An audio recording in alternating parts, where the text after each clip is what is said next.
Good evening, ladies and gentlemen. I'd like to call the Douglas School Committee to order on March 20th at 6:30 p.m. The Douglas Public Schools offer a diverse learning experience that meet the academic, social, physical, and emotional needs of all of our students. We provide a safe, supportive, and challenging learning environment in which all students may achieve academic success and personal growth. Decisions are made in the best interest of our students. Please rise for a Pledge of Allegiance. I pledge allegiance to the flag of the United States of America and to the republic for which it stands, one nation, under God, indivisible, with liberty and justice for all. Thank you. I'd like to call our student representatives, Chris Ballou and Zoe Musgrave up, please.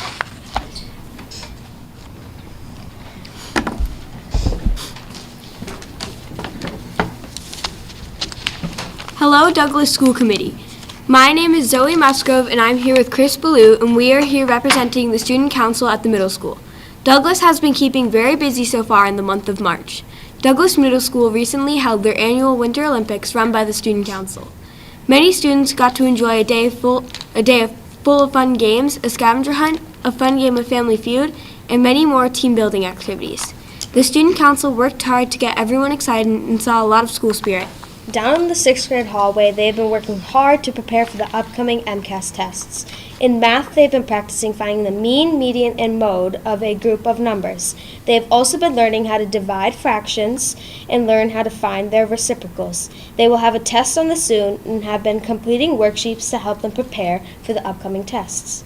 Down the hall in ELA, they've been working on an essay on an article written about the Titanic. The students have been practicing doing writing pieces to prepare for MCAS as well. In science class, they've been working on learning about cells and the different cells found in different organisms, leading up to a cell project, which is one of the biggest projects they get to do. Finally, in world history, the 6th graders have been learning about different world religions, including the religions practiced by the ancient Egyptians. They have been creating pyramids, decorating sarcophaguses, and writing their name in hieroglyphics. Up in the 7th grade hallway, they have been working hard and been doing many projects and labs. In science class, they've been learning the differences between green and gray infrastructures. To help learn the differences between man-made and natural structures, they have been doing weekly labs and fun hands-on activities. Over in history class, they're learning about ancient Greece and have been using worksheets and ed puzzles to learn about this. They also recently had their field trip to the Worcester Art Museum, where they got to see ancient artifacts from ancient Greece, Rome, and Egypt, including paintings, statues, and mosaics. They also had the opportunity to see a live demonstration of some of the weapons and armor used by the Roman legionnaires. They finished the trip by creating their own art using tinfoil and ink. These masterpieces are hung up in the hallway for all to enjoy. In math, they've been practicing converting decimals, percents, and fractions using worksheets and notes.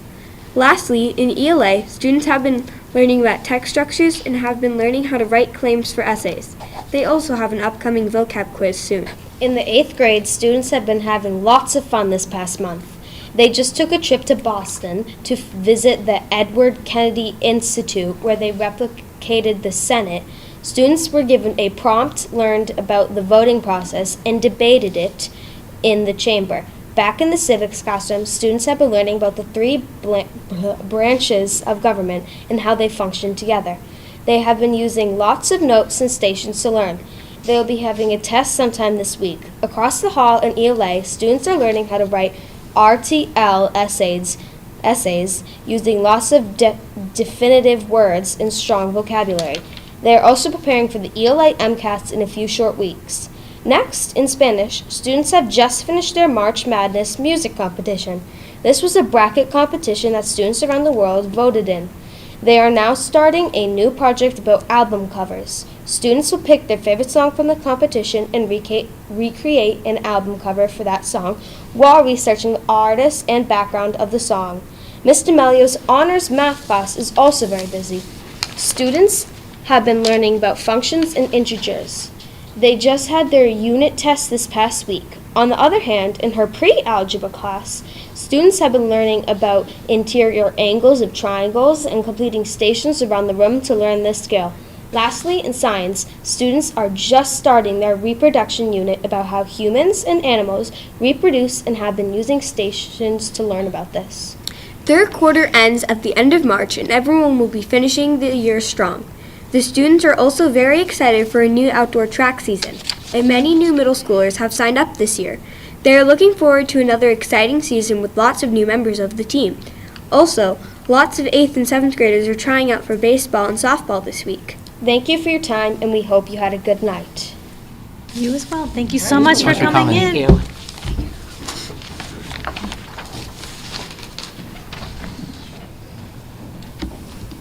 Anybody here for public comment?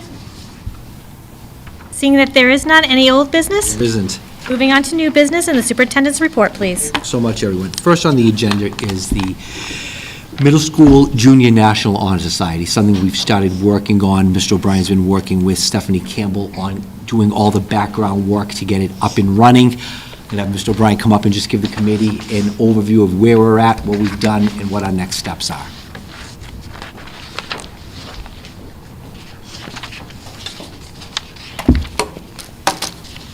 Cut in the back of my head. That's all people are going to see on the camera. See this fashion. A little peanut head. Thank you. So, update on this, on National Junior Honor Society. Membership runs annual basis from July 1st to June 30th. In this school year, 2023-2024, the application was accepted. However, in order for the chapter to officially begin, we have to create a charter, induct members. The membership fee is $385, and that goes to the NASS.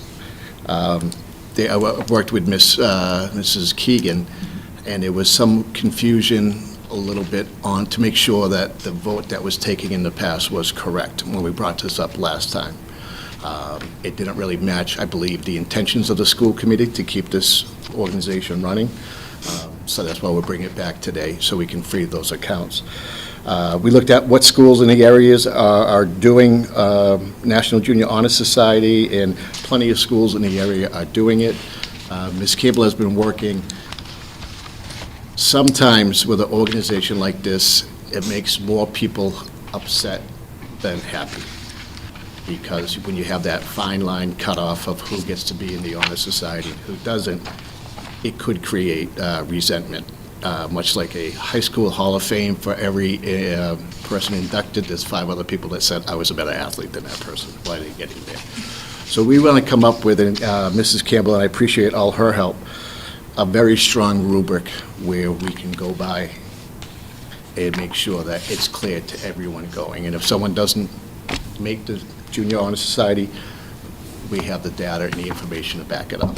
So that's what she was working on, but again, we need to have the checking account reestablished so we can have that fee pay for the to the National Association of Secondary School Principals that run NG, which started in 1928. I didn't know it was that old.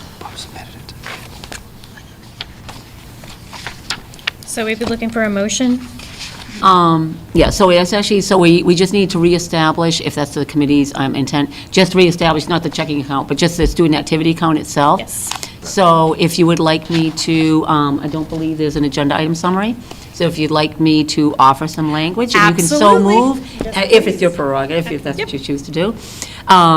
So if you would like to move to establish the Douglas Middle School Junior National Honor Society Student Activity Fund account. All Simon has to say is so. moved. I need a second.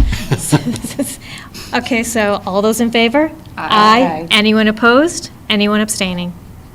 Thank you so much. Thank you very Thank much, you, and Mr. we're looking Bryant. forward to inducting It's just- next year, the first. It's a part of the building blocks, is other schools in the local area have it, and the more that we're able to do this, again, try to keep more kids in our district versus going out for outside opportunities, this is the building block for that. We're looking forward to it. Thank you so much. Thank you. Okay, thank you. Thank you for that. Next on the agenda is a security system update. About a year and a half ago, the Board of Selectmen approved with some ARPA funds, money to update our school security system, anything from cameras to door enunciators to a whole bunch of things. So we started one version of it, and it wasn't successful. Recently, we've started our second go-around with it, and I'm happy to say we have some great momentum. I'd be remiss if I didn't thank the Board of Selectmen, the Town Administrator, and the Capital Improvement Committee for the help doing this and allocating the funds to make this happen. But just a quick update on the project. The bid package was posted in December, and we had a mandatory walkthrough in January of potential vendors. Only people who showed up for the bid could actually bid on the project. The system design needed additional details for the bidders to respond, so we've had over the past month bidders come back to schools just to take the tour. 4 buildings, 4 different age brackets, 4 different computer systems, so we just want to make sure that they actually had a good tour and they're able to give us a good, accurate bid.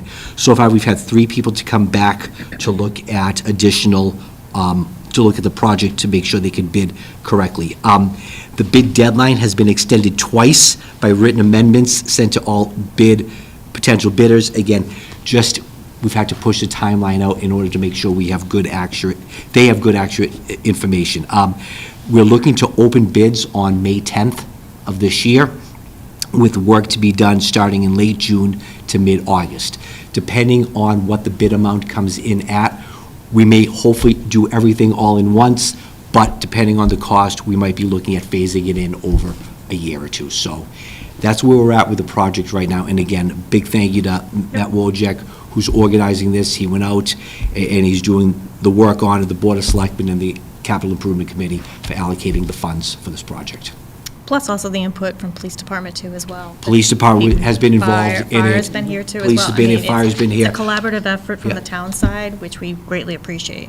Our, our tech director's done a lot of work behind the scenes to make sure we have our system in place. Jeff Collette has been instrumental in walking the facilities with the people and looking up in the ceilings to make sure we have what we need to have. So it's, I'm pleased for this. It's good for the school, it's good for kids. Just want to make sure everyone's safe. But we're hoping to have this done by the beginning of the school year. But like anything else with projects this size, but it's good. Any questions on it? All right. Next is an update on the Douglas Elementary School principal search. We had 12 people apply for the position, and 2 weeks ago, a team of teachers, paraprofessionals, administrative assistants from the elementary school interviewed 5 candidates. They forwarded 3 finalists to me, and I spoke with the 3 finalists, and 2 accepted the ability to go forward for the next steps. So this week and next week, we're doing a meet and greet with the community and with teachers. I believe one is tomorrow and one is Monday. And then the end of next week, I will be conducting final interviews with the 2 finalists and doing reference checks with the hope of making a formal announcement the week of April 1. The meet and greet for the community, is that via Zoom? It's via Zoom. And is that in your newsletter information? It was sent in an email to all elementary school parents on Monday around 11:30. Can you forward it to the school committee members, please? Happy to. Because I did not get, Okay. and so I know I would like to participate in the. But I might have missed it, so I'll look back again.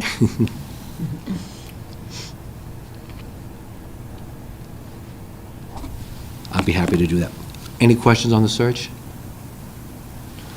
All right. Moving right along. Back on February 7th, we came and we presented a preliminary budget and gave a brief update as to where we stand. Our public hearing is 2 weeks from tonight on April 3rd, and I just want to present where we're at as of 3/20. And it's just one sheet. We'll do a more formal presentation, and Ms. Keegan will talk about school choice momentarily. But through going back and working with the principals and doing additional line item reviews and being able to use additional revolving funds in the FY25 budget, I'm happy to say that we have balanced our budget, and everything that we came and talked about back on April 7th is in the budget. And we're balanced, which is a great thing. The budget's balanced, we're not balanced, but the budget's balanced. All right, let's be clear. You're right. Words matter. Words do matter. And again, it was, through, as I said, it was through a bunch of things. We had some savings as a result of some grants and an oil bid and some out-of-district placements. But I think really the big thing was just the hard work that Ms. Keegan does in monitoring the budget. And we see a lot of schools right now, if you read the news, we see a lot of schools in trouble now. One, because they used ESSER grants for operating. And we did not. We used, as hard as it was, full disclosure, we did use the ESSER grants for the paraprofessional remediations. And we have them in the budget for next year for about $70,000 to $80,000. But school districts went out and hired staff. And then when you pull that $1.2 million out, and you're used to having those positions for 3 years. It's hard. It's hard. It's hard. So, like I said, I would have loved to have spent the money, but we said over and over and over, we can't do it, we can't do it, we can't do it. Prudently conservative. Prudently conservative. Yes. You're stealing my words. So we will do a more formal presentation at the public hearing. But again, this is awesome for kids. It's great for the community. It's great for staff. Again, it wasn't without work. It wasn't without making some significant choices, but we're able to add staff, we're able to put more resources in the hands of students and staff, and to not have the pressure of the budget looming over us, like like we've had for decades, for 4, 5, 6, 7 months, has allowed us to do some of At the that end of the table, right? So I'll turn it over to Ms. Keegan, who wants to just highlight some things on the school choice, and then open it up for questions. Well, I have a little bit more there, but. Oh, you have a little more there, sorry. So I did want to just mention that, to kind of elaborate a little bit on what Paul said, we are appreciative that between the town and the school department, we're in this good place that we are. But again, we don't want anybody to think that it was easy, or that it wasn't without, some loss of things. I mean, for instance, the first round, we did $236,978 in reductions from the budget, and then another $55,350 in additional reductions from the principals. And so I did add from the preliminary budget another $181,628 in use of school choice. So that took care of between the additional cuts of $55,350 and the $181,628 in additional use of school choice, cover the delta of $236,978 that you see in the first column. Now, again, we always know that school budgets change all the time, things come up. We did bring down, if you look at the school choice sheet, I did update it from before. You do see that, and I even added the FY26 column, very preliminary, I understand, but just so that we are looking ahead, even though we know it's very preliminary. But you can see with the projected carryover in '24, so if you look at the FY24 projection column, the first number is the audited reconciled number, the $2,219,246 from FY23 close of the year. I did update the receipts, because as the year progresses, they do make adjustments. The state makes adjustments, so I did make some adjustments there. Again, at the end of the year, they could make more. And I did update, you can see there, the amount that we're, expected to be the 1.5 million, but also that carryover, I have incorporated that. Now, that's taking another look at what I presented to you in February with the budget. Remember, I did the projections. So I've updated those projections, took another look at it to project where we could be. And you know how we do the reclasses and all of that. So I have incorporated that. And I don't know that I'd use the word prudently conservative, but I'm being conservative. Because again, we want, it's a real balancing act. We all know that things change all the time in the school department. But projecting for year-end '24 is 1.8 million roughly. So that's a carry forward into the beginning of the year that we're talking about, the FY25 budget. And then you can see I am being prudently conservative with the revenues. And as you can see at the bottom of that sheet, I have taken a look at all the staff that we currently have, taken off the 12th graders, which is 24 of them, added up approximately 15, which is about what we get in each year. And, done some calculations there, and the bottom line is the special ed, but I don't always know what the special ed is going to be. So you can see the big disparity, you can see the big differences if you look at that sped increment line from 2018 on. and I'm very, very conservative about that. So for the FY '25, I have in there what it is to date, the $1,381,628 that I will have in your budget document on April 3rd. And then I am kind of putting a number out there. I am a little bit really putting myself out there, but doing that, but saying that, we could have 300,000 at the end of FY '25, just kind of have a little bit of a look going forward. And that's why I bring it way down and then down even further in '26. So you can see how we are projected to be lower in balance at FY '25. But again, a lot happens between now and then. Yep. It might be higher, it might be lower. But believe you me, I think you all know me well enough to know I am comfortable with where we are right now, very happy with where we are right now, but that doesn't mean to say that we have any kind of a golden pot somewhere of funds or anything like that, because it just doesn't exist and never has, and never will. But we're in the best place we've been for years, so we're very happy about that. Does anyone have any other questions? What is the National Grid credit? Oh, that's just a, okay, 154,000 is, oh boy. So the town does a Z schedule. The town does a Z schedule. It has to do with our solar things. It has nothing to do with the school department. So the Z schedule changes, okay? So because of that, and the credits that we get, all town departments, but the school is by far the largest, we get credits. Okay. Oftentimes, the credits are larger than the bill. So the town accountant was carrying. So in speaking with the auditors and working with them, she actually, and that's part of the reason we had a higher carryover balance, as I did explain several times, going, as far as into '24, she was actually able to give us back that credit. Got it, So, okay. in other words, instead of just having it on the books, it actually got applied to the school department. So that was to the betterment of our account, the 154,000. So that was a good thing.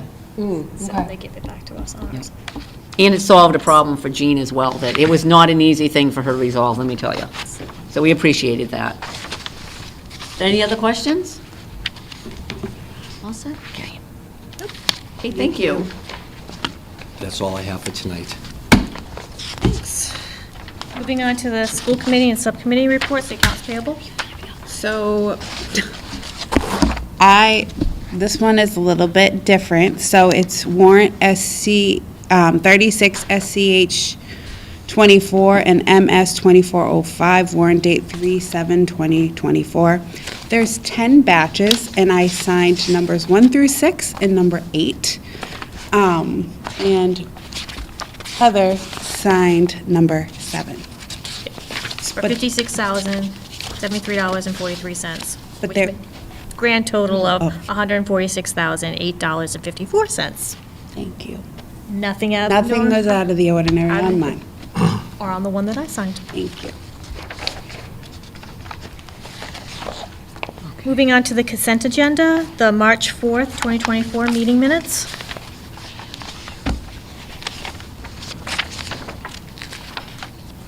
If no one has any issues, I'd be looking for a motion. I move to approve the March 4th, 2024 school committee meeting minutes.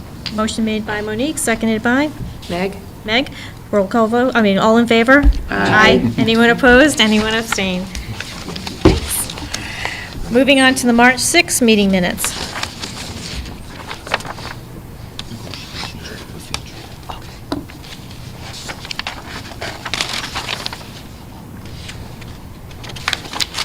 No one has any issues, I'd be looking for a motion. I move to approve the March 6, 2024 meeting minutes. Motion made by Beth, seconded by? Meg? Seconded by Beg. All those in favor? Aye. Anyone opposed? Anyone abstaining? Thank you. Now to the 2024-2025 school year calendar. In front of you, you have a copy of the 24-25 school year calendar that we're already looking on, just for the committee and the community who's watching to know the process. So this is something that Lauren Tibbetts puts together. I then look at to check for accuracy. Courtney looks at to check for accuracy, and then it goes over to the DTA, and they look at it to check for accuracy. So we've had about 4 or 5 different sets of eyes looking at it. Again, fairly consistent with what we've had for the past 10 years or so, with school starting before Labor Day. And then in front of you, you have the holidays, you have half-days and everything. It does look like next year we do have an extended Christmas break. Yes, it does. That's With- the first thing I noticed. Yeah, and for those who are looking to plan ahead, Good Friday is right before April vacation, so it does give us a little bit longer of an April vacation. A longer gap between February and April, but a longer April vacation. Can I just ask how the half-days are determined? Which half-days? Well, like, for instance, if I'm reading this right, like June 16th? So I don't know, it seems so random to me. I'm like, June why? 16th is the last day of school. Last day. Oh, because it's the last day of school, so it's just a half-day. Okay. Correct. And then the 24th is if we have to go 5 additional school days, that's where the 24th is. Got it, okay. That makes sense. And then the other half-days that we have, which are usually around parent-teacher conferences, we just try to maintain the same pattern of having it around the same time every year in November. Yeah, Thanksgiving's late next year. Yeah, oh my God. The half-day before, Yeah. that too, yeah. Well, it is late. Anyone else have any questions on the school year calendar? You're looking for a motion? I move to approve the Douglas Public Schools 2024-2025 school calendar. Motion made by Teresa, seconded by? Meg? Seconded by Meg. All those in favor? Aye. Aye. Anyone opposed? Anyone abstaining? Thanks. Next in your packets is some information about continuing with school choice for next year. I won't go over all the information, but the first sheet of paper is looking at what our recommendations are for school choice for next year and what our class sizes would be looking for. So if you want to go down the columns on that first sheet, you have the grades K to 12. We have our current school choice enrollment numbers. We have our projected grade enrollment numbers with school choice for next year.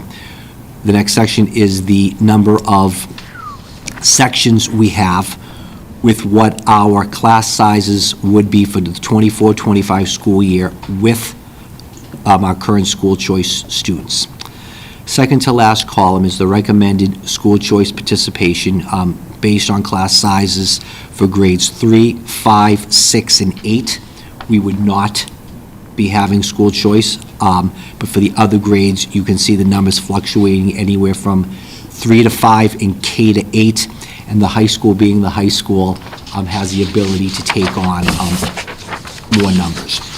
So if you look all the way to the right, the new projected class sizes, you have there what the class sizes would be and be able to compare them to what would happen if we did not have any school, new enrollment in school choice for next year.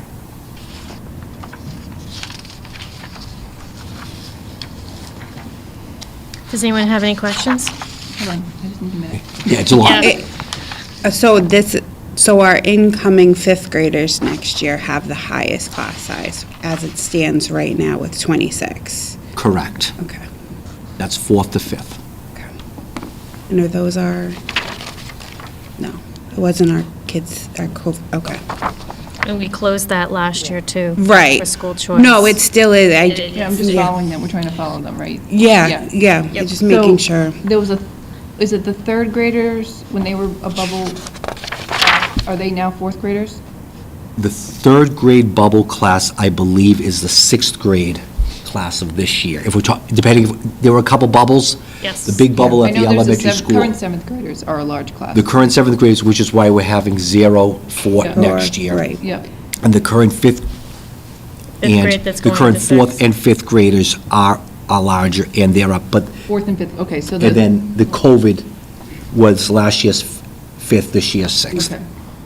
I just wonder kind of obviously, like, 26, depending on who you talk to, isn't huge class, but I just wonder when we think about adding another class. But I know we don't have the numbers to add another teacher there yet. And those numbers are high. I mean, a lot of ours are very good, except for, I think the sixth grade, this is sixth graders next year, right? It looks much more manageable than last year's sixth grade. It's And the if you fifth go- grade, the fourth grade is going to fifth grade. No. If you go to the We talked about this next one. sheet, They're where it not says going- school choice receiving and sending, you can kind of have an idea. This year, we have 94 But that's the biggest school one. choice students. This is- Because in middle school, when I was touring as a parent, like, they were tight. The rooms are smaller. All of the Yeah. rooms are small. They were tight with, I think there were 28 kids per class at that time. So that's why I'm happy to see now we're looking at 23, is that right? The projection is 23, about. Again, I'm flipping between pages. So what grade are you looking at? For the incoming, for next. So sixth grade next year would be 23, correct? Okay. 21 in the 7th, 21 in the 8th, barring any move-ins, Right. obviously. If you look at the next sheet, you can see our enrollment. We have 94 school choice students this year. Back in the late teens, we were hovering in that 130, 125 range, so we had about 30 more students in school choice, and you can see our enrollment for the past 4 or 5 years has been relatively stagnant, but when we had those bigger numbers, we had more students too, so. Much better than last year. I like these numbers. Again, trying to maintain that balance of opening it up, because we know, where a lot of districts use school choice to supplement their budget. to we run need our s- budget. We need school choice to run, to stay open. To stay open, no, literally. yeah. Yeah, so, The good thing is on this sheet, if you look at the end column, the overall sending, incorporating all categories, is actually lower. Going down, yeah. It's been going down since 2020, as far as total sending. So that's a good thing, too. I know that it varies between categories, but as far as overall. Yep.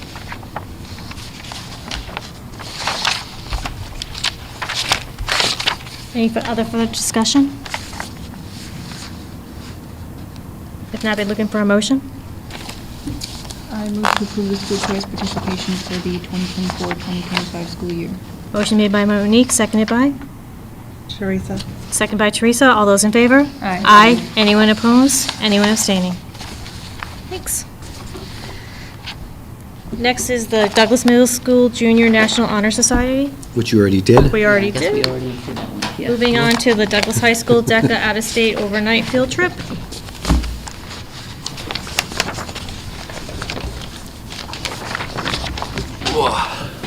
Hello again. Hello. Thank you for having me again for something similar to the last time I got to meet with you guys. Last time I met with you, we talked about our DECA club attending the state's competition in Boston on an overnight stay.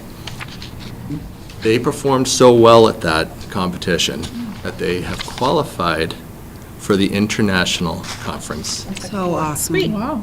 Good big deal. So And amazing. that is what I'm asking for tonight. So,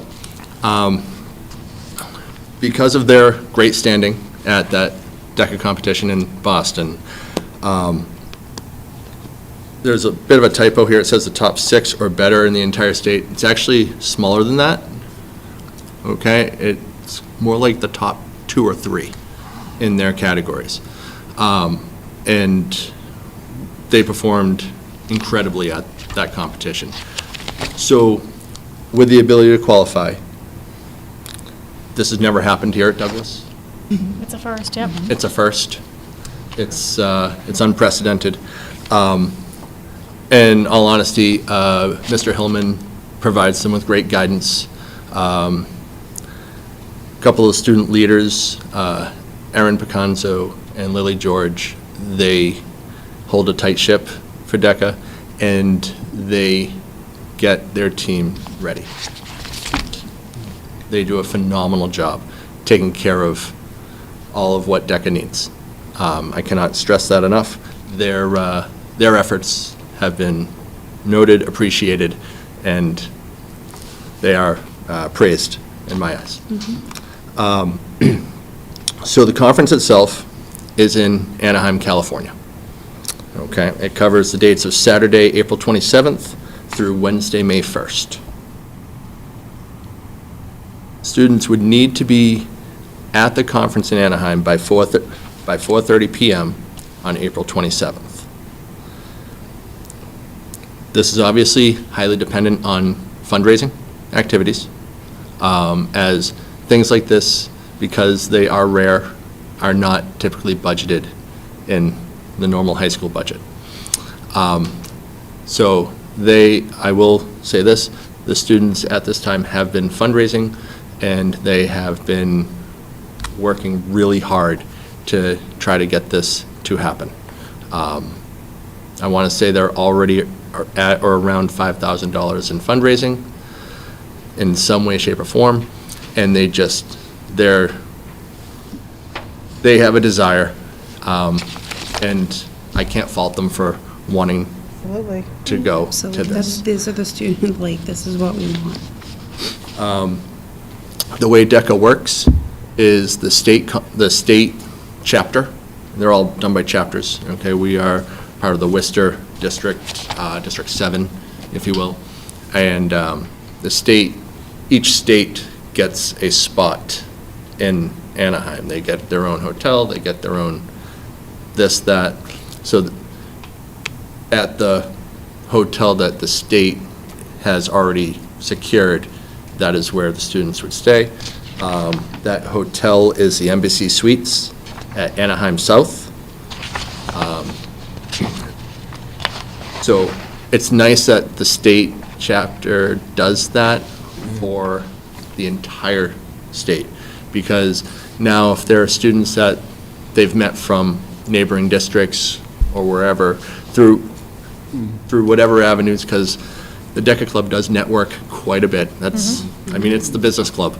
They are looking to become entrepreneurs or business managers in some way, shape, or form. So they get to see any of the other neighboring schools that they are already accustomed to in the same exact hotel. They don't have to worry about venturing outside of that too much. Of course, financially, what does this break down to? Because that's always the catch. So all costs related to the students will be done through fundraising, as I've already said, as we have not budgeted for that. Advisor fees would require us to do a transfer of funds of approximately $2,000.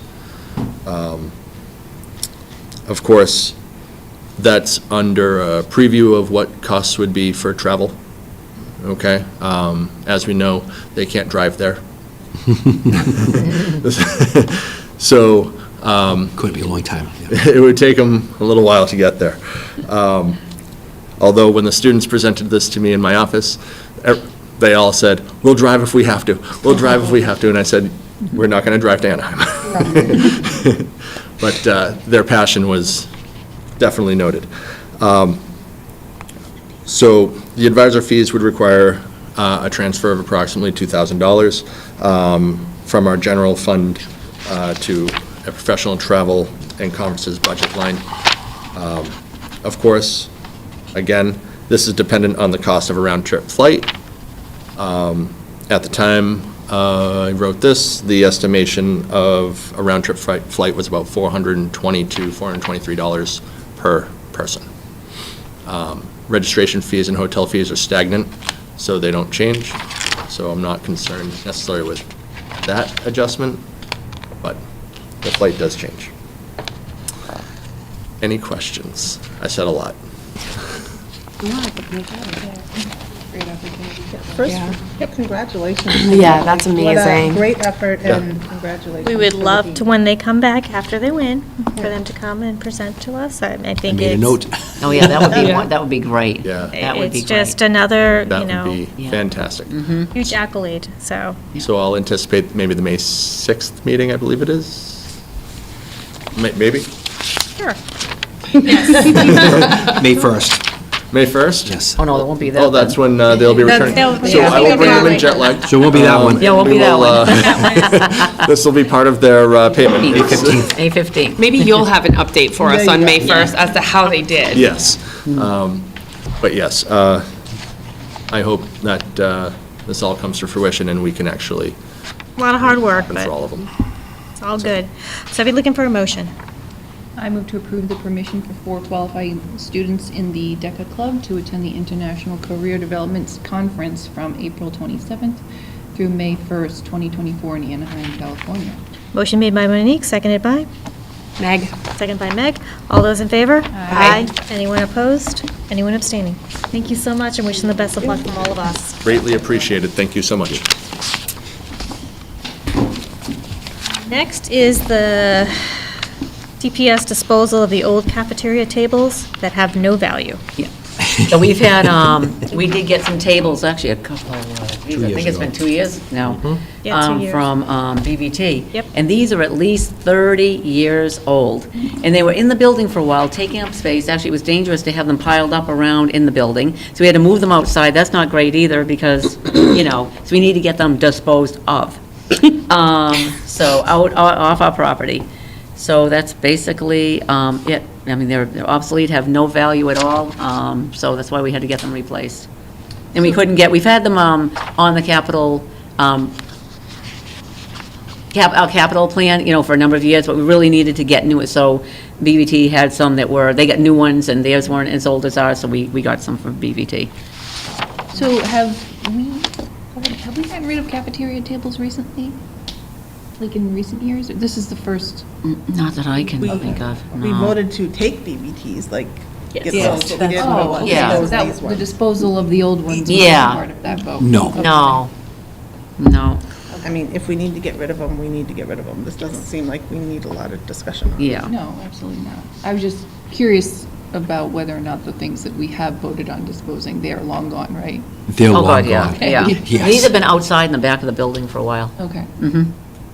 There's no room, there's no place for them inside the building, so. You looking for a motion? I move to approve the disposal of cafeteria tables at the primary school that are obsolete and have no value. Motion made by Monique, seconded by?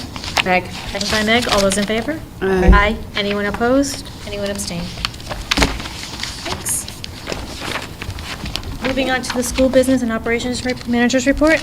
Okay, thank you. First, I have some reclasses, and there are 4 of them, and it's going from the general fund over to the FY23 teacher quality grant to use up the balance of that grant. There might be a little bit left in there, but, so that we can move on into the, utilizing the rest of the FY24. So basically, we're moving some training from general fund into that FY23 teacher quality grant. Total amount of $645, the total of all 4. Anyone have any questions? Be looking for a motion? I move to approve the Douglas Public Schools FY 2024 reclassifications number 9. Motion made by Monique, seconded by? Seconded by Beth. All those in favor? Aye. Anyone opposed? Anyone abstaining? Thanks. Thank you. Okay, And so now. moving on to the buildings, maintenance, and capital projects. Yeah, but just wanted to bring an update. We're going to do this more regularly going forward. So kind of just apprise the school committee, and some of you are new as well, about the buildings and process, maintenance, and capital, and things of that nature. So I did provide you some information in your packet. So I'll start off at the beginning. Now, I'm not going to go through all of this, but some of the main things is that the school department has over 330,000 square feet of building space to maintain and repair as well when things break. 39 acres. The district-wide athletic fields alone to maintain are 12 acres. Just some information there, okay? So like I said, I'm not going to go through absolutely every single thing. Jeff Collette, our facilities manager, put the next thing together. That's our district HVAC and our refrigeration equipment. So it has all the different types of equipment that we have mostly on our rooftops by school. So for instance, the high school has 173 units, 92 at the middle school, 128 at the elementary school, 68 at the primary school, for a total of 461 units that all need to be working in order to keep the air conditioning, heat, refrigeration, all of that working on a regular basis. And as I'm sure you know, that we do have maintenance contracts for a number of things in our district. One of our biggest one, and it happens to be with Renaud, an excellent company, and we have them come in mostly over the summertime. We do a lot of maintenance on the building, changing filters, although we do that periodically through the year as well. But they do preventative maintenance on all four of the buildings. So just to kind of give people a scope of what it is that school districts have to take care of, and that's out for our Even with 4 those- buildings. And even with those 461 units, remember, we have 4 buildings, all built at 4 different times. Get into that. Oh, you get to that, sorry. Yeah, we're sorry. just starting off with, Oh. so, I don't want to we steal your also thunder. have, All right, I'm sorry. we also have, and should be again, Jeff had thought of this, and I think, you just, Very interesting spreadsheet. it's just because, you get kind of frustrated when people that don't work in a school district and do not have the day-to-day responsibility, they do not understand what we deal with every day. You honestly don't. And I don't mind coming right out and saying that, because you don't. If you don't work in it every single day, it's amazing what these school buildings encompass. And so Jeff thought of this as well, because sometimes there are complaints about, what you're spending on repairing this or that, or bathrooms or whatever, and so let's look at that. So throughout the district, we have 68 bathrooms. 68 bathrooms. Within those bathrooms, we have 121 toilets. Now, I'm sure you can imagine, we are talking about children. We all were children before, right?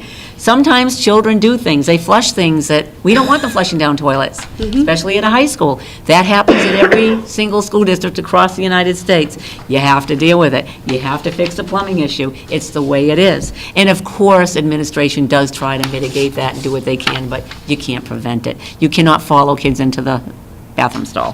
No, you definitely cannot. So, we also have 109 sinks and faucets and 34 urinals. A total of 332 pieces of equipment. Now, keep in mind, we have approximately, well, you know what our student enrollment is, but you take that and you add in staff and parents and whoever's in our buildings, you're talking about roughly around 1,500 people in our buildings every single day using these facilities. Okay, they have to keep repaired. And when they break, we can't shut down the school and say, you know what, we really, I really don't want to spend that money. Sometimes we can put things off at home, but not in a school district. You have to get it fixed. So just wanted to bring that up, especially for those of you that might be new, and even those of you who've been in here for a while. We haven't really, Jeff thought of putting those together, and I thought that was excellent that he did that, to really point it out, all of these different units.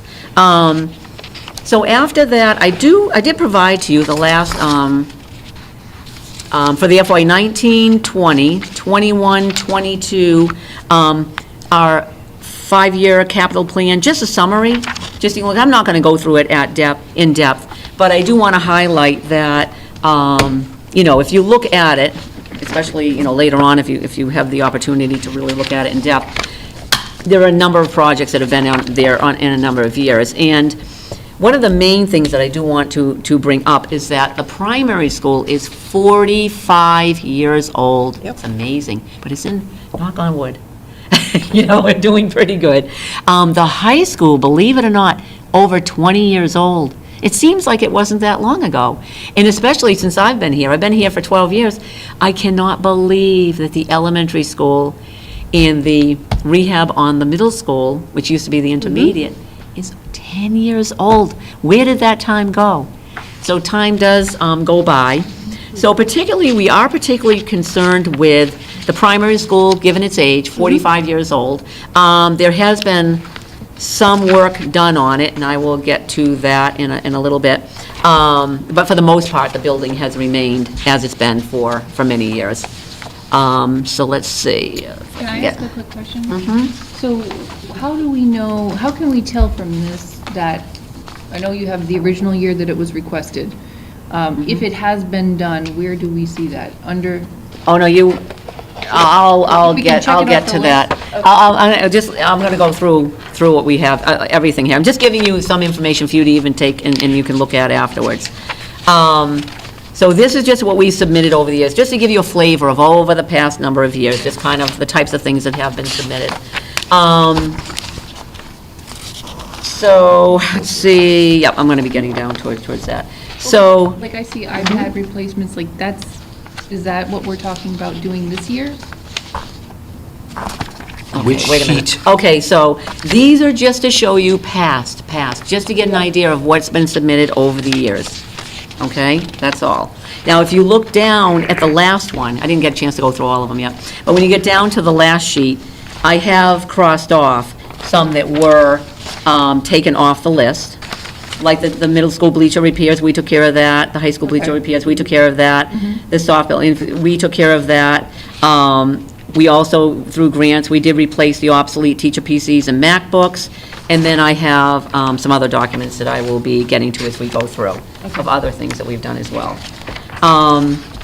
So the next one down is just, and again, I don't have time to go through all of this here, but for the FY24 capital projects listing of previously submitted capital projects to the capital planning, I just did a summary of the previous, and show the first date that they were brought to the capital, what it is, and then it has an explanation there, okay?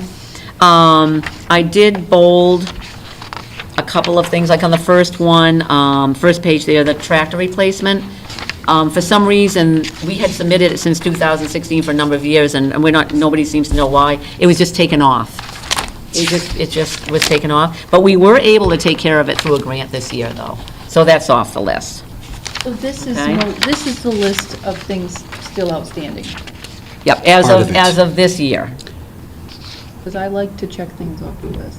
So if I were to do that over the next few years, as I'm watching what happens with what the school's able to do, Yeah, well, I did, these are the things that, were as the last, when we submitted this last year of what was there for 24, this was everything that was still outstanding. But I marked off, we took care of this in FY '24, the tractor, okay, on And that first just- page. And part of the different formats is, over the Yeah, past it 3-4 just- years, we've it's- not, the director from the capital committee has varied as to how we present information. okay. So the reason you're seeing it in multiple formats is because that's Yeah. how we've been asked to present it, Okay. in multiple formats. I mean, this last document, I feel is readable from our standpoint, like a whole list of things and then the items stricken that actually have been accomplished, so that we Oh, know yeah. that we've made some headway. Oh, yeah, and that was for us. I just took care of that just to show what we were able to pay for as a school department, that we took them off the list. So, Courtney, can I ask a question? Can we add to this ongoing, or do we have to add to this at certain parts of the year? okay, so all I'm doing right now is kind of giving you guys just a little bit of historical perspective. That's all it is. It's not about what we've submitted this year. I'm going to get to that afterwards and a little bit more about the process. But I know that there's things that we've talked about Yeah. that we wanted, or we've had conversations about whether we were adding it, like smart boards and different things So you have like to go to that. capital, there's a timeline in which you go to capital, so you can't, And there's a threshold. There are two thresholds. There's how long it's expected to last. That's all capital. And they always have a threshold of that, and also a dollar value as well. we can't go in December, hey, let's go to capital next month and see if No. we can get this. Right. No, yep. And sometimes we may think that, we have funding for it, and something might change. So that varies as well. And part of the problem is that it's kind of had its ebbs and flows. As we all know, the town didn't have much money for a number of years. And it wasn't just the school department, it was all departments that had needs. All departments had needs. One isn't necessarily more important than the other. It was just difficult to fund them.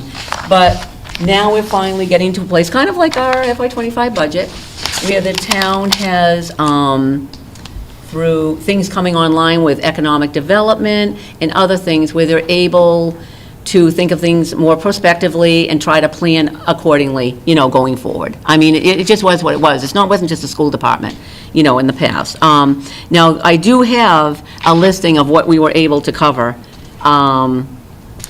in 2022, 23, and 24, of previously submitted capital projects that we were able to cover either by the school lunch revolving fund, grants, general fund, or school choice.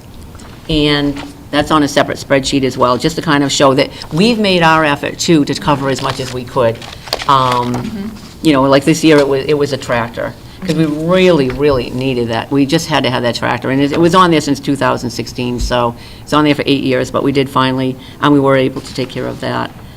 So we do make an effort as well, and when we did receive grants, and we know we did mention this before, we did have Chromebooks and things on previous years, but then we got in the ESSER funds, and that was a perfect use of those funds, one-time funds, like we were talking about earlier, to get those Chromebooks and iPads and the obsolete teacher PCs and things, and also the ones that they could utilize for remote learning as well. It was perfect timing for that. And now we were able to, now those are getting older, it just happened to work out and the stars aligned, that with our FY25 budget, as we did tell you in February, we were able to incorporate all the needs of the entire district for our iPads and Chromebooks, either through the purchase or lease. So that's the first time that we've been able to do that and have that. So we're in a really good place with regard to that. And certainly, it's not about putting things on capital plan just to have somebody else pay. I mean, as you can see, I just want to point out, we absolutely do make an effort to pay for things as well when we can out of our own funds that we have for needs as well, because our needs are no different than everybody else's needs in town, whether it be police or fire or highway or anybody else, so. So can you remind me about that? So I feel like a few weeks ago, we talked about the town coming into one of the schools because they are technically in charge of the buildings of the town. Is that right? Or no, school has to run all the buildings and all expenses? Or does the town, are they responsible for certain pieces of the building Okay. when it So comes let- to like safety? Yeah, so let me explain how it works. So, all buildings are owned by the town, but when it comes to school buildings, what a town does, a Board of Selectmen, is they turn over to the school committee the use of the buildings and certain properties surrounding our school buildings for the use of the school committee for schools. And for instance, if you have a school that, say the old grammar school, it used to be a school, a running school. And then when it's no longer needed for any reason, the school committee turns it back to the town. Now, so it is the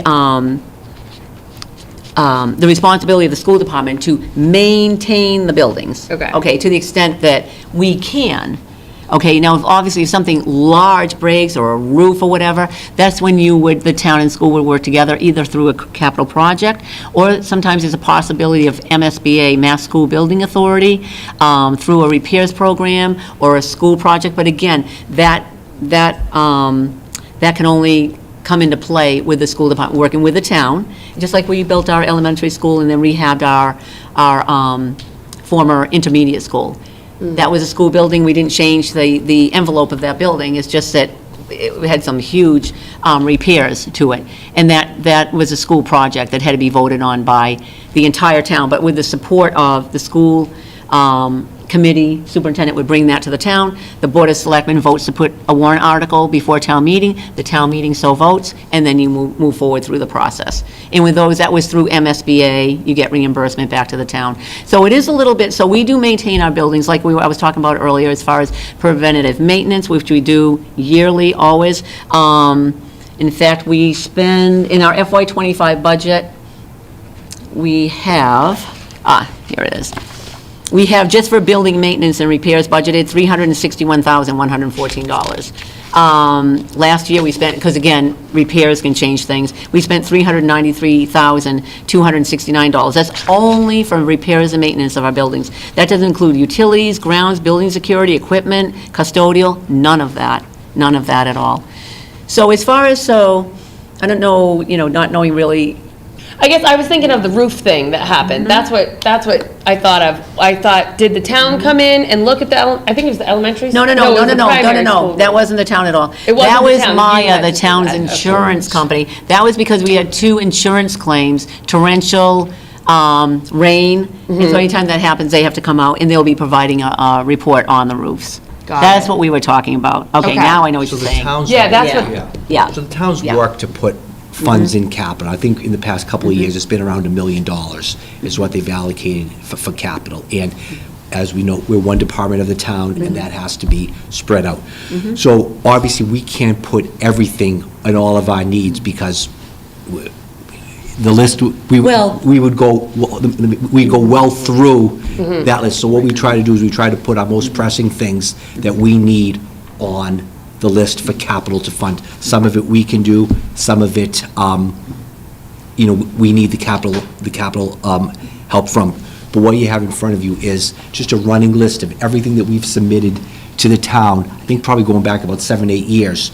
Yeah, at least. yeah. At least, Thus so far. so people can see that we've made the requests to have these things fixed in the schools. We've had these requests to have things upgraded in the schools. Some of it we've been able to take care of ourselves. The rest of it remains on the capital improvement plan, in hope that at some point, either we can take it off the list, or a windfall of money comes, or Well, there are we're other gonna see- financing Oh, mechanisms. there You are- can issue bonds, or you utilize excess debt capacity and things of that nature. But to Paul's point, because of the limited funding for many years, we did just put on the things that were real pressing, whatever, and didn't really have the opportunity, and also we did the elementary school and the intermediate school, to really look holistically at the buildings, because it's like, oh my God, 45 years old for the primary, and now, because remember, when we built the new elementary school and the rehab, the intermediate school, okay, that was 10 years have gone by. And also, the high school was 10 years old at that time. Now it's over 20. So what we really need to do going forward is doing things differently from the school end, okay, separating from the town process. So what we are going to do from now on is, before we will be putting together a proposed capital plan. We will bring it to a subcommittee first of the school committee, bring it to the school committee, and it will incorporate, to the best of our ability, everything that we feel, is needed, so that it is on record that we have brought these things forward, because we do have a school that's 45 years old, one that's 20, and then work together with the town, and work together with the town, too, with things that might be available with MSBA, because it has to be a collaborative team effort with regard to that. And look at things more prospectively and holistically. So that's all I wanted to. So for the capital planning for this year, we were just asked to bring on things that we thought were, kind of pressing for what we had on there previously. And we had brought forward the resurfacing of the track and field.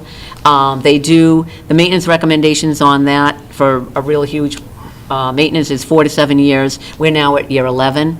So we were kind of hoping to get that approved. And also the primary school, high school, crack seal driveway and parking lots, and the roof repair, but we did note that it wasn't on the capital listing at that juncture, because we're waiting for the capital, the roof report from Maya, the town's insurance company. We still haven't received that yet. So, but just had some discussion about that. But going forward, I'd like to see a different kind of a process, internally here at the school department and with the school committee as well. Maybe look more prospectively, more down the line, even if we are the ones doing it, just ourselves, because we want to make sure that we're thinking prospectively regardless of the capital planning process separately, because that's a different process. And they dictate that process, we totally understand that. But we want to make sure that we're taking a look at things as well, because the buildings really are getting older. So after that, I did provide to you just a listing of capital assets of local government suggested useful lives, just so you get an idea, of what's in our buildings and what the recommended useful lives are, just a document. And then lastly, we did provide to you the email for the warrant article that we did put forward to the town, asking for the Board of Selectmen to support a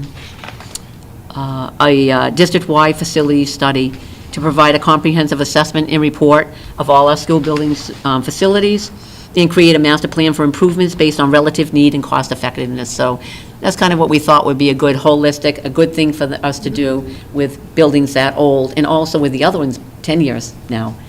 So, For planning for everybody's sake, really. well, I just had a question about that. How has that been received? I know we've talked about that, So, and I think it would be really worthwhile So, myself. yeah, so I can answer that. We've done a lot of talk about maintaining our buildings and coming forth with a plan. And you can see on the capital list, there's things going back 7, 10, 15 years. So we talked about putting together, having someone come in and do a facilities-wide audit, go back. What do we have? What do we need repaired? What do we need upgraded? in helping us to create with people who do this as a profession. As you can see, 460 rooftop units, or what was it, 250 pieces of equipment in our bathrooms. It is an actual profession. Yeah, it is an actual An profession. actual what profession do. that people are And help us knowledgeable put in. together a 10 to 15-year plan as to, in year one, here's what needs to be done. In year two, what needs to be done. Not only for us to be able to financially plan for it, but for the town to be able to Yeah, for financially everybody. For plan for everybody's it sake, you know, yeah. going forward. I'd say when we went to the Board of Selectmen meeting, I believe it was last week, Yeah, they it was. listened, and we'll see what happens at the next Board of Selectmen meeting, which I believe is on Tuesday night, as to whether or not they approve. I met with the town administrator to come up with a dollar amount, and, you know, we said up to $200,000. Will it be that much? I don't know, it could be less, but we needed some form of a dollar amount, that if they decide to put this warrant article on for the town meeting, people needed to know what the dollar amount was that they were voting to approve. And that's just for the assessment? That's just to come in and spend the time going through all four of our buildings. The condition of the building, Condition. yeah. And, right, wouldn't that be townwide? They did not want to do a townwide. No, we did propose it that way. That- And, you know, one of the RFPs that I got an example of was a town-wide facility study, but that's up to the town. That's up to the town. I just thought, because I kind of always think everybody, like, we're all equal, we're all, you know, nobody's more important, no department's more important, no building's more important or less important, it just, but that's up to them, though. That's This up to amount is them. only for schools. For right now, this is Yeah. only for schools. We did say it'd be great if we could do this townwide.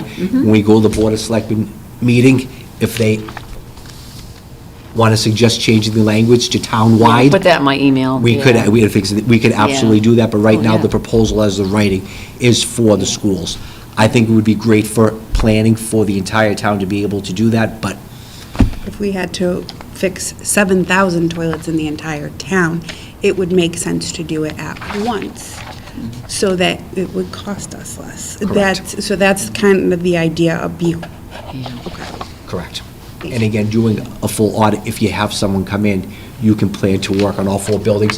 Obviously, if you incorporate the entire town, better, but again, we proposed it, and it'll be up to the Board of Selectmen to decide whether or not they amend our proposal to include the towns, leave it as is, or not put it on at all.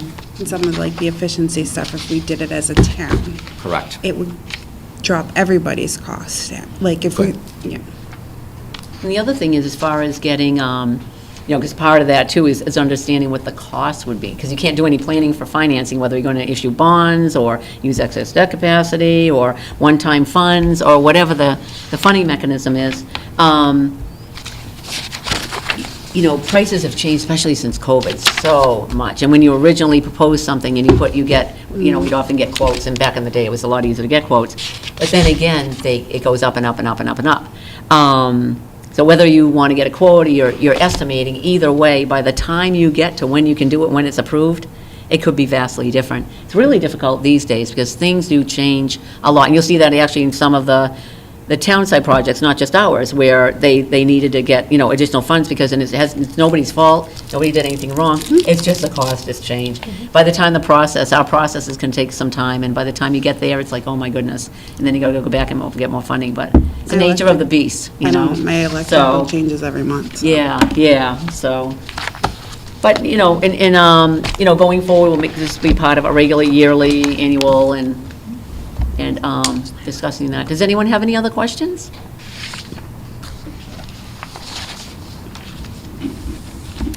Does anyone have any other questions? I want to make sure that you're all good, all set. Can we make sure that we send out a blast to all the families a couple of times about our public hearing, our upcoming public hearing? Oh, yeah, he does do the phone call, yeah. But maybe a couple times, just so that everybody has a chance if they want to come and see what we're doing. If they hear it more than once. Yeah, yeah. I know I need repetition. Yeah. Like, Especially these days, huh? Yep. We all know our strengths and weaknesses. Yep. Yep. That's all I have for this evening. Thank you so much, Courtney.